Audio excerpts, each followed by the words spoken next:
So they're scheduled to go to Crete. Okay, are they attacking Crete? No.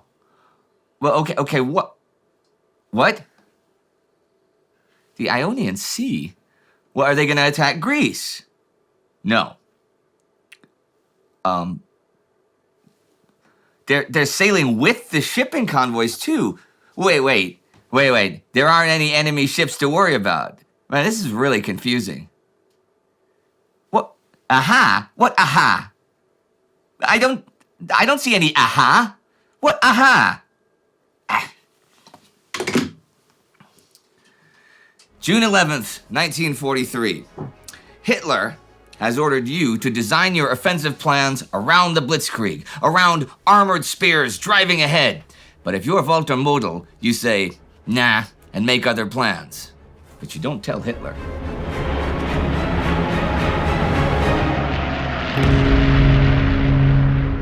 Before we start the show, here's a word from our sponsors.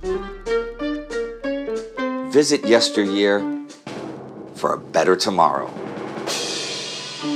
Join the Time Ghost Army. I'm Indy Neidell. This is World War II. Last week, the Chinese nationalist forces pushed back the Japanese at Shipai Fortress. The Americans took Attu Island back from the Japanese, and plans are being made on both sides for Allied attacks on Sicily and Axis ones towards Kursk. As part of the lead-up to being able to safely leave Tunisia, all week the Allies are bombing Pantelleria, an island in the Strait of Sicily. On the 9th, they announced that the raids will continue since there have been no responses to their surrender demands. But on the 11th, the British 1st Division takes Pantelleria and 11,000 Italian troops. This is the whole garrison, and they do surrender without a fight. Thing is, some 5,000 tons of bombs have hit the island the past month, and though the damage has been heavy, it has been way less than expected. This could be an indicator of future difficulties with strategic bombing in the region. This is Operation Corkscrew, by the way. This week on the 7th, Allied Theater Commander Dwight Eisenhower outlines his final plan for the upcoming invasion of Sicily, Operation Husky, to the U.S. War Department. It's a series of simultaneous seaborne assaults backed by aerial landings to take Licata and Syracuse and the local airfields, which would lay the groundwork for attacks on airfields at Garbini, Catania, and Augusta. George Patton's 7th Army is to be aboard the Western Naval Task Force under Henry Hewitt, while Bernard Montgomery's 8th Army is to be carried by the Eastern Naval Task Force under Bertram Ramsay. There had been a plan to use airborne troops against the beach defenses, but this is not part of the final plan. Now they have the British 1st Airborne planning to use gliders and parachutes to take tactical targets south of Syracuse, while elements of the US 82nd Airborne Division drop in behind Yela. But just setting up for this operation is actually pretty complicated, for the troops being used are not only those already in Tunisia or elsewhere in North Africa, but British and Canadian troops coming from the UK and the Middle East, and some American units all the way from the States, which of course puts a strain on logistics. So many of these units, especially assault units, are required to bring at least 21 days of maintenance with them, which puts a strain on shipping. And since this plan does not include seizing Palermo, the 7th Army will not have a major harbor for a while after the assault, so they have to be supplied over the beaches until D-Day plus 30. But since the first convoy from the United States was not scheduled to arrive in Sicily before D plus 14, special measures had to be taken to ensure continuous supply of the fighting troops. These included an arrangement with Force 545 for the partial use of Syracuse after D plus 14. In addition, 2,500 service troops were detailed to Syracuse, and special depots were established near the town, all for the purpose of supplying Force 343 prior to the arrival of the first convoy from the United States. That's the plan, anyhow. The two task forces together have over 3,200 ships total, and 2,000 of them are to actually participate in the initial assault. Allied Command is, of course, worried about Axis planes, but also about the Italian Navy. Yep, see, although it has never really successfully engaged the Royal Navy, and although the Allies do not rate it highly in terms of tactical ability or morale, it does still have 2 battleships and 6 cruisers, and you can't just ignore them, especially since if they're ever going to stand and fight, then this is kind of the time to do it. So the Allies are deploying some serious force to deal with such an eventuality. Force H, with 4 battleships and 2 carriers, and Force Z, with 2 more battleships. On D-Day -1, Force H is to head into the Ionian Sea to seemingly threaten the west coast of Greece. This is a diversion, but they will stay there until D+2. Both forces are to offer fire support to the invasion as well, should it be necessary. The actual invasion task forces have 8 cruisers, 8 destroyers, and 7 submarines as support. Remember some weeks ago that the Allies had several deception plans worked out designed to hide Sicily as the true target for invasion. Well, the assault convoys are scheduled for the routes of normal shipping convoys to really confuse the issue. And when Force H goes to the Ionian for the apparent attack on Greece, the Allied convoys are to converge further south in the Mediterranean to also suggest an attack on Crete.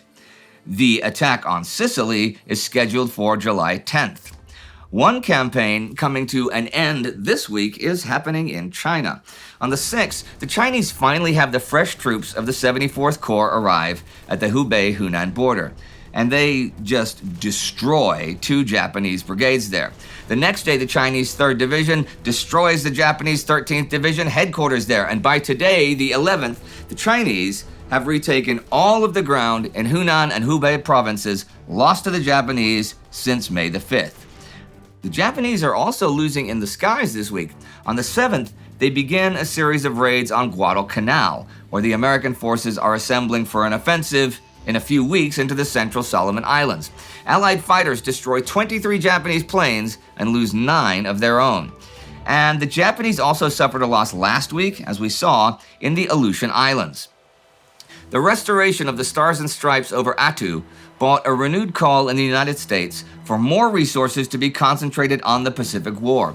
The clamor reached General MacArthur, whose candidacy for the next year's presidential election was being canvassed on Capitol Hill. He was careful to stay aloof from the political fray, but allowed his outspoken view on the need to pursue the war against Japan vigorously to be communicated to the journalists at his Brisbane headquarters. Admiral King offers his own strong opinions about the need to step up the naval war in the Pacific, and his sentiments also reach the carefully attuned ears of the politicians on Capitol Hill. This, as you can guess, causes worry in London, where capturing an insignificant strip of tundra does not fit into Allied global strategy, when Africa has just been won and the war in the Atlantic has turned their way. But as we've seen, the Trident Conference last month showed the British pretty much giving up on any directing of the Pacific War. As for the direction of the war in the Soviet Union, back on April 6, German High Command issued Operation Order No. 6 to get the preparations for Operation Citadel going. I've already talked some about the plans for this gigantic offensive against the Soviets in the Kursk Salient and some issues with those plans. As Robert Forczyk writes, the order effectively locked the German Corps commanders into a rigid operational concept that left little room for flexibility or initiative, the hallmarks of German tactical acumen. Furthermore, von Manstein violated the principle of unity of command by dividing the attack force between 2 different army-level commands, instead of assigning all 3 Panzer Corps to Hoth. Manstein is running the southern pincer of the whole attack.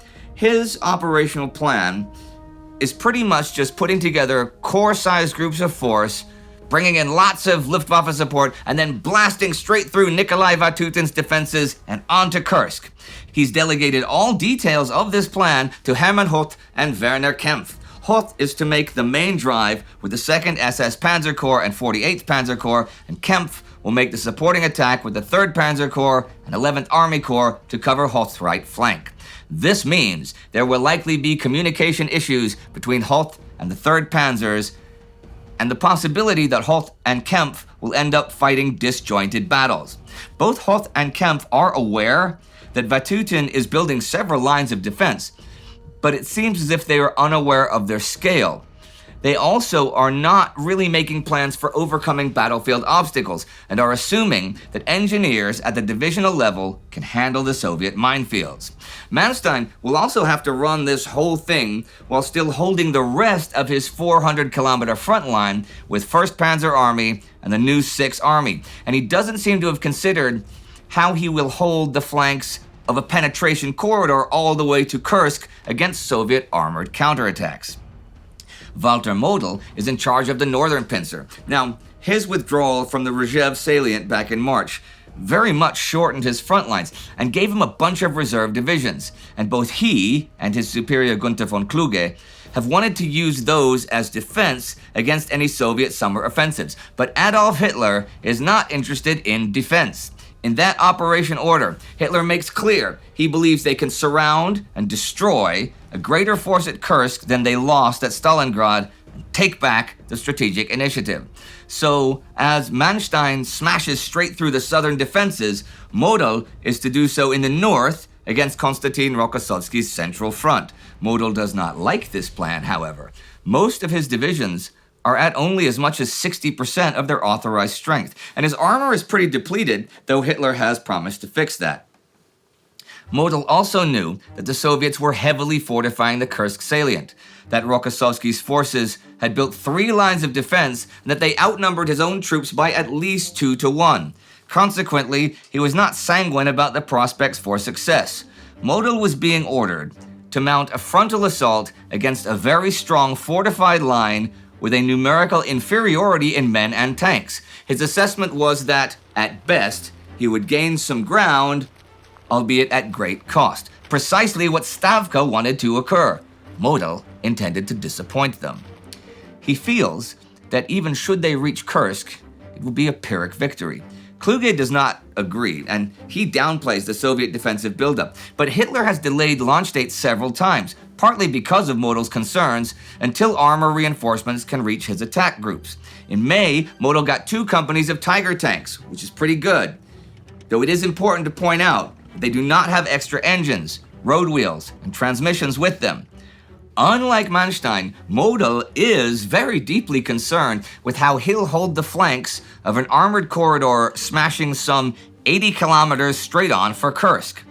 His attack is to be 4 corps on a 40-kilometer front, but he figures that if he breaches the defenses, he needs at least 12 divisions to hold the flanks. And Soviet armor could still maybe cut off his spearhead, meaning he'd lose most of his armor and maybe the whole Ural salient. So despite what Hitler wants, he's going to conserve his panzers as much as he can. And without any authorization, he has had his engineers building a fortified position at the base of the Ural salient as a place to which to retreat.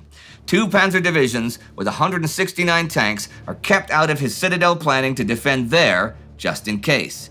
And completely opposite to Manstein's plans, Model decides to begin his attacks with infantry, to feel out the enemy and probe for weak spots. The Luftwaffe will be used to support this and not hit Soviet airfields and try to isolate the battlefield. And Rokossovsky is to then, hopefully, engage in a major fight over a bunch of small towns where Model believes superior German tactics will defeat him, destroy his best forces, and then Model will still have his options open and his reserves to deploy as he sees fit. I'll talk about the Soviet side in the coming weeks. For here are 2 notes to end this week of the war. On the 8th, the Japanese battleship Mutsu explodes and sinks in Hiroshima Bay. Last year, Mutsu was with the main fleet at Midway, though she did not see action, and at the Battle of the Eastern Solomons. 1,121 men are killed in the explosion. Losing a battleship is, of course, a big blow to morale. So this is declared a Japanese state secret. Recovered bodies are cremated, and surviving crew are assigned to remote Pacific postings. An investigation commission determines that the explosion is the result of a disgruntled or suicidal crewman. You can read more about this on our day-by-day Instagram coverage of the war, which is also under the community tab on this channel. Oh, and a few months ago, myself and Spartacus turned our own Instagram accounts public, and we post stuff on them every day or two, though it's not usually about history. Well, mine isn't, other than my own, and mine is Indy_Neidell. Anyhow, on the 9th, Captain Stewart, one of the British SOE men on their mission in Yugoslavia, is killed in an airstrike on Josip Broz Tito's headquarters. The next day, Axis forces have surrounded Tito and his staff, an escort battalion, and the other 3 men of the British mission. They try to break out, though, and though Tito is wounded and over 100 partisans are killed, they succeed. The Axis operation of Fall Schwarz has failed since although Tito's forces have been hurt and scattered, they do regroup and continue their fight. This sort of activity is covered in depth in the War Against Humanity series. And the week ends with a Mediterranean island falling to the Allies, and with the Japanese stopped by the Chinese by land and their allies by air. And Allied plans for Sicily and Axis ones for Kursk. And the former don't include taking ports as early objectives and supplying troops over the beaches for as much as a month. And the latter basically plan to just drive straight ahead against superior numbers. Well, what do I know? Both of those might work out. But for the amount of men we're talking, there really ought to be a plan B. Hey, you know what? You know what's fun for historians to do, and interesting for everyone, I think? Taking current events or issues and putting them into historical context to try to get a better understanding of them. And our series Into Context over on the Time Ghost History channel does just that, and you pay for it. Yep. You and the Time Ghost Army allow us to do cool stuff like that. These are the newest commissioned officers in the Army, and our Time Ghost Army member of the week is Roger Drew. Walk with your head held high, Roger. And the rest of you who wish to also be cool, join the Time Ghost Army at timeghost.tv or patreon.com. Do not forget to subscribe. See you next time.